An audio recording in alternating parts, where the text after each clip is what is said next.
Sejatinya beginilah dunia anak-anak. Dihiasi tawa, riang, dan tanpa beban.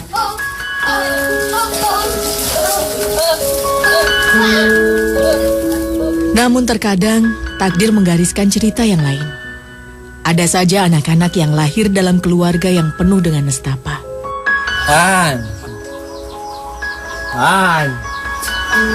Ambil. Non, Pak.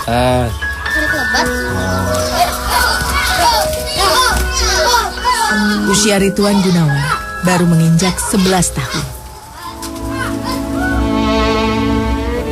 Bocah kelas 5 sekolah dasar ini harus rela kehilangan waktu bermainnya. Karena ia harus bertanggung jawab mencari nafkah. Ayahnya didera penyakit. Tara sirik. Sebapan jadi jelema teh. Kudu ikhlas. Kudu ridho. Sabab lamun jelema sadayana ge mal aya nu hidup sampurna. 20 tahun lebih, sang ayah menderita penyakit yang membuatnya tak mampu berjalan dan bergerak normal. Semua sendinya menjadi kaku. Segala fungsi indrawinya pun turut berkurang. Kepala fungsi sekuat rengkakeun. Jalan gitu. Kalau bayi beli nggak nyandar bidik ini, nyandar bidik ini nggak bisa jalan.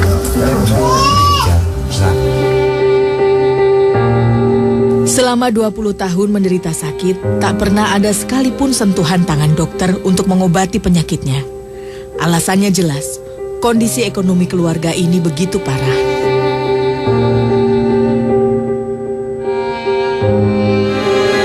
Nahasnya bukan cuma Adeng sang ayah yang menderita penyakit ini.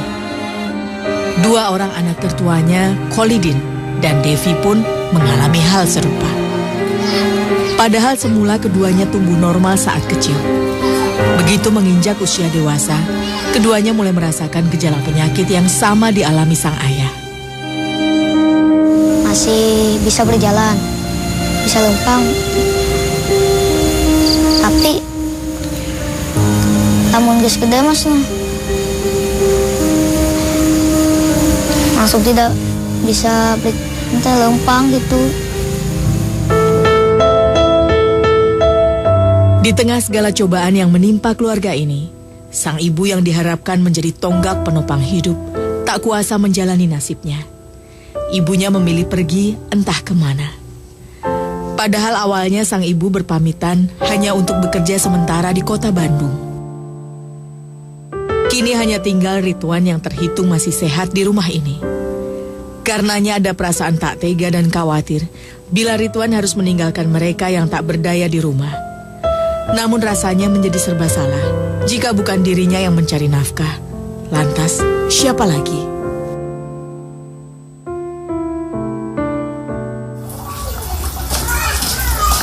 Tak banyak yang bisa dilakukan Rituan. Umurnya masih begitu belia untuk menanggung semua beban ini. Bu, ada yang gorengan? Oke. Lagi bu. 50. Berjualan kue baginya menjadi satu solusi agar ada pemasukan yang bisa ia dapatkan.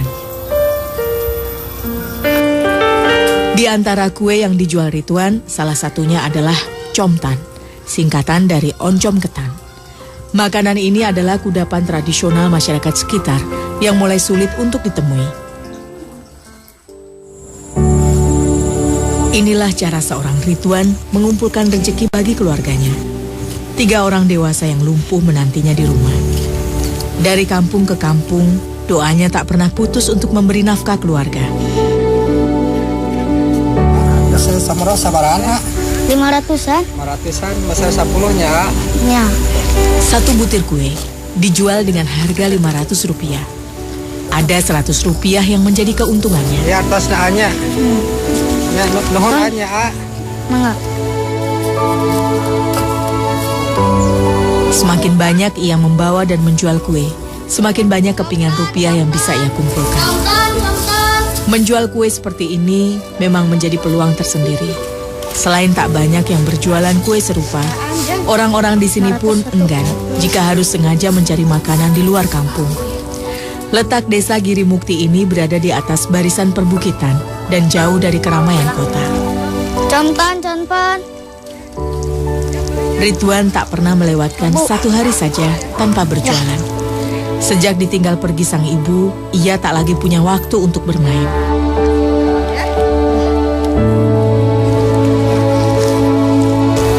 Conpan. Berjualan kue seperti ini secara tak langsung melatih kesabaran Ridwan. Bersabar dalam banyak hal. Bu, ada contan? Wah, aja. Mama enggak. Terkadang kue habis dalam waktu singkat. Namun kadang yang terjadi sebaliknya. Kadang 5.000, kadang 6.000, kadang 8.000, kadang 10.000. Kumaha saepna weh? Ada kalanya kaki terasa begitu lelah. Tak ada pilihan lain selain mengistirahatkan raga sejenak. Maklum saja, di kampung tempat tinggalnya ini banyak jalan yang menanjak. Terkadang terlintas tanya, mengapa ibunya memilih pergi meninggalkan keluarga. Tanya itu hanya bergelung di benak, tanpa ada jawabnya. Kesadaran menuntunnya. Apa jadinya jika ia memilih jalan pintas, bermain dan bukan bekerja keras seperti ini? Keluarganya perlu terus makan. Ayah dan 2 kakaknya tak berdaya tanpa bantuannya. Apa yang ia usahakan ini pun tentu tidaklah cukup untuk memenuhi segala kebutuhan hidup. Tak ayal keadaan memaksa Ridwan untuk berhutang pada beberapa tetangga demi bertahan hidup. Hutang yang baru bisa dibayar jika ada bantuan yang sesekali datang padanya. Kadang sok aya bantuan di sekolah atau di desa gitu.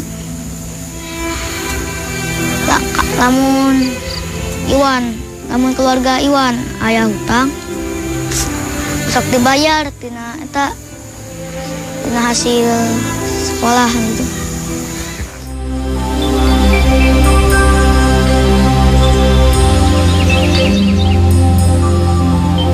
Tekad Ridwan yang kuat membuat kuenya hampir selalu habis terjual. Assalamualaikum. Waalaikumsalam. Saya apa? Alhamdulillah saya. Ya Kang Iwan ya. Mohon Bu. Ya. Kira wehnya. Ya. Selalu ada cara-cara sederhana yang dilakukan bocah kecil ini untuk menyenangkan hati ayah dan kedua kakaknya. Salah satunya dengan membelikan mie instan. Teh, badan masyarakat. Sabra hiji. 2. Sabarahan? 2.000-an. Ya, mie instan. Bagi keluarga Ridwan, makan dengan mie instan sudah merupakan kemewahan yang tak bisa sering-sering dinikmati.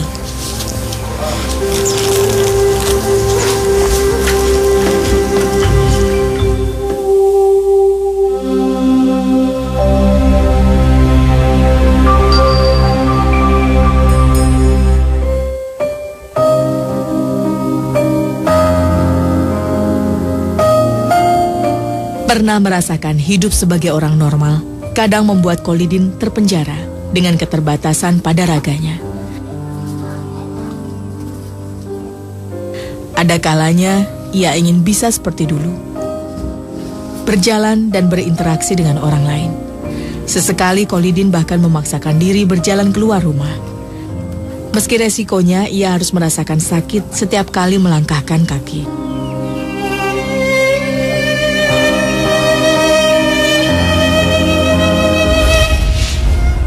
Wan, tolong. Wan. Tolong.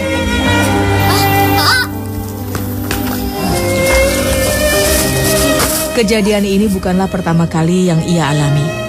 Nekat meniti langkah demi membunuh rasa bosan. Meski demikian, Kholidin tak merasa kapok ataupun takut terjatuh lagi. Barangkali rasa bosan terus-menerus berada di rumah membuat keinginannya itu begitu kuat. Kami Hasan Abi keluar jalan-jalan ke warung. Sekarang jatuh. Sebagai satu-satunya perempuan dalam rumah, Devi merasa paling bertanggung jawab untuk mengurus anggota keluarga lainnya. Dari mencuci piring, membersihkan rumah, memasak nasi, dan juga memasak mie instan seperti ini. Untuk mengerjakan itu semua tentulah tak mudah, bahkan membuat sakit tubuhnya. Ada kadang-kadang saya suka kerjaannya sah. Dia capek udah tiap hari kalau kayak gitu terus. Hari kalau tuh bagel kaku.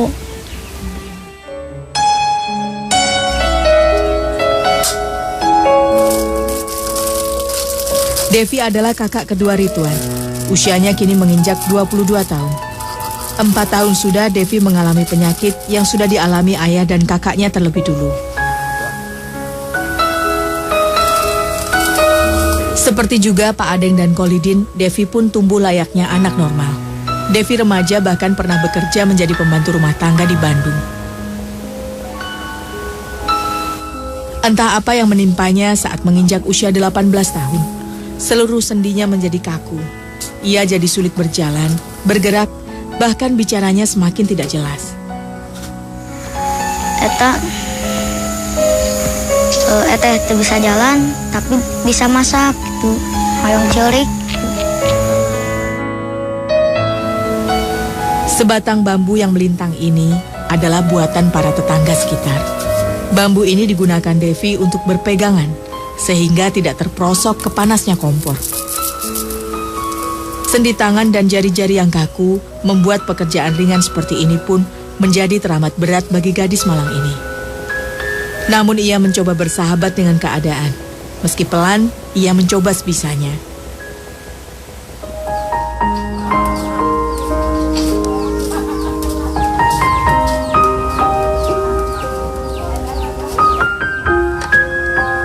Sementara Devi memasak, si kecil Ridwan memandikan ayah dan Kolidin sang kakak.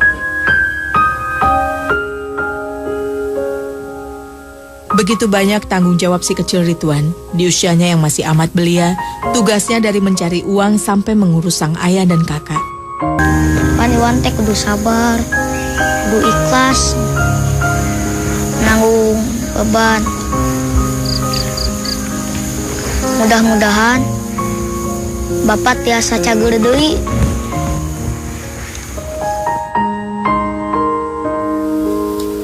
Ridwan menggunakan bantuan sekolah yang ia terima untuk menghidupi keluarganya, bukan untuk menutup biaya sekolahnya sendiri. 10 kilogram beras raskin per bulan adalah yang paling mampu dibeli keluarga Adeng. Itu pun baru bisa terbayar setiap kali dana BLSM atau bantuan siswa miskin dari sekolah mengucur. Begitu juga dengan biaya listrik dan air minum. Untuk kebutuhan lain seperti lauk pauk, sabun, dan ongkos Ridwan ke sekolah, hanyalah tinggal menanti rezeki yang datang melalui dagangan Ridwan.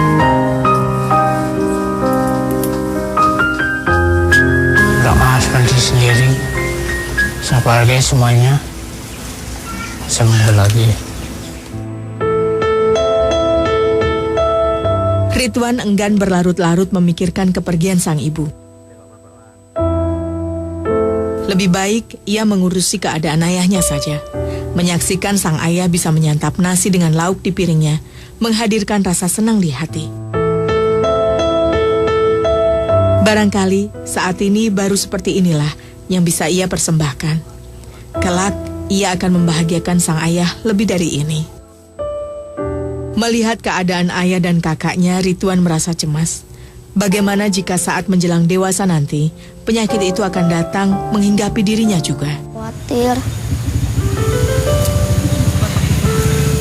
Pikiran, takutnya pas geus gede, sok jadi sakit gitu, kabayang. Segala tanya biarlah hanya Tuhan yang menjawab. Dalam kepasrahan ada kesabaran, ada keyakinan jika Tuhan tak akan menghentikan kebaikannya pada keluarganya. Alhamdulillah saya sabar aja. Mungkin nih kehendak yang Maha Kuasa. Di Sekolah Dasar Negeri 1 pada Suka, ada lebih dari 100 anak penerima bantuan siswa miskin. Ridwan adalah salah satunya. Coba siapa yang bisa menunjukkan garis bujur dan garis lintang? Ridwan, silakan ke depan. Ridwan memang begitu menyenangi sekolah. Kepahitan hidup yang dialami tak membuat ia kehilangan konsentrasi dalam belajar. Ia selalu bisa menyerap pelajaran dengan baik. Ia juga kerap menduduki peringkat 2 di kelasnya. Bahkan beberapa kali dikirim mewakili sekolah untuk mengikuti Di ajang halaman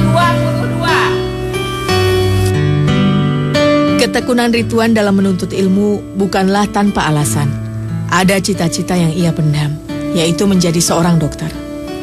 Barangkali melihat keadaan fisik keluarganya lah yang membuatnya termotivasi memiliki cita-cita itu. Namun belakangan Ridwan seperti kehilangan nyali mengejarnya. Ia sadar betapa sulit jalan yang harus ditempuh.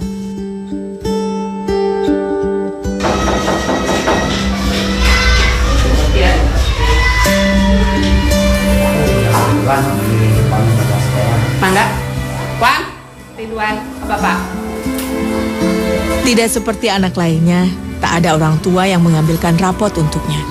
Ayahnya tak mungkin, sedangkan ibunya entah ada di mana. Beruntung pihak sekolah mengerti keadaan Ridwan. Berbeda dengan anak yang lain, Ridwan diperkenankan menerima sendiri buku rapotnya. Halo Ridwan, apa kabar? Gimana keluarga kamu di rumah sekarang? Iya, Ridwan, waktu kelas 4 itu kamu mendapatkan ranking 2. Bahkan di FLS 2N juga kamu ikut lomba kan? Nah, untuk tahun sekarang kelas 5, usahakan paling tidak pertahankan prestasi kamu ranking 2. Kalau bisa ditaikan ke ranking 1 dan nanti dalam FLS 2N kamu bisa lebih berhasil kembali ya. Dan tolong belajar di rumah. Terima kasih. Nah, ini rapotnya. Pertahankan ya sayang ya. Iya. Ya. Begini awal-awal kami pihak sekolah itu tidak tahu karena kakak-kakaknya kan sebelumnya sekolah di sini semua normal. Nah, kata teman-temannya, Bu, kan ngurus sendiri, nyangunya sendiri, katanya menanaknya sih juga sendiri, kan emaknya juga nggak ada, kakak-kakaknya, bapaknya katanya sakit apa? Nah itu, nah kebetulan ada guru yang di sana, tolong lihat betul atau tidak. Nah dari sana kami mengetahui bahwa keluarga Ridwan itu seperti itu. Gitu.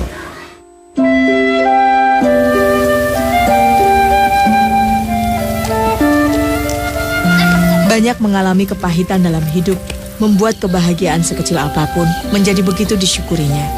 Termasuk karena mendapatkan nilai bagus di sekolah.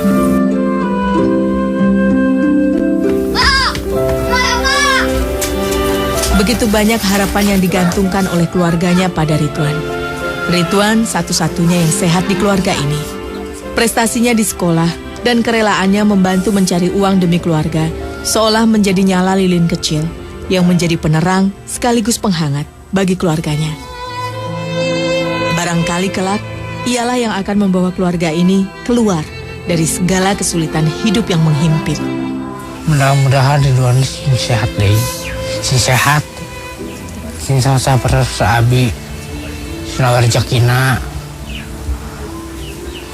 maka ageng.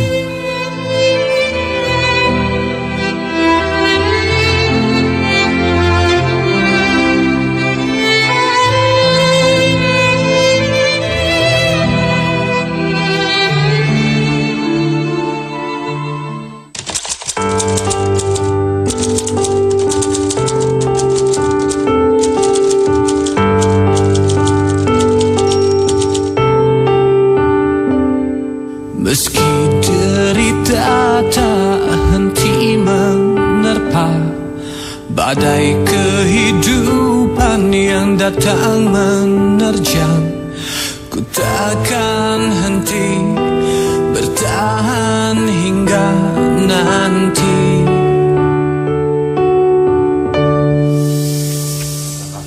Derita si kecil menyayat Ridwan nih untuk Iwan. Diri mana? Ini, berdiri. Nah, ini untuk Iwan. Pegang. Senang nggak? Terima kasih kepada Trans 7 atas sumbangannya. Dan terima kasih kepada kru yang telah membantu. Iwan harus sabar ya. Harus sabar, harus rajin, yang sayang sama keluarga ya. Insya Allah nanti cobaan ini bisa Iwan lewatin dengan baik. Tuhan kan berikan jalan.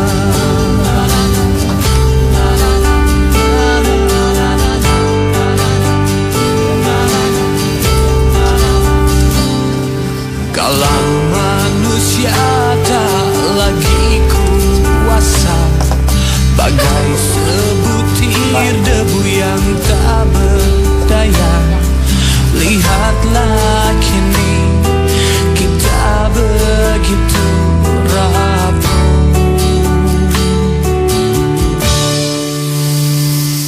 Lihatlah